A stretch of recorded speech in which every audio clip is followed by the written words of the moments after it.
ഗബ്രിയേലിന്റെ ദർശന സാവല്യമായി സർവലോകർക്കും നന്മയേകും കാരുണ്യമായി ബേത്ലഹേമിന്റെ മാറിൽ ഒരാരോമൽ ഉണ്ണി പിറന്നല്ലോ.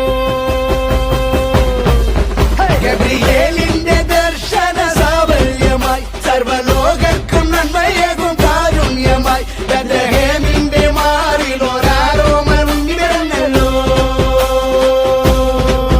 പിന്നിൽ താരകൾ പുൽകിരി തൂകി മണ്ണിൽ കോരിയ നാളങ്ങൾ പാടി അവൻ പള്ളിക്കറ്റയണിഞ്ഞിട്ട് കണ്ണും തിമ്മി തുറന്നിട്ട് കുഞ്ഞിക്കാലിട്ടടിക്കുകയാ.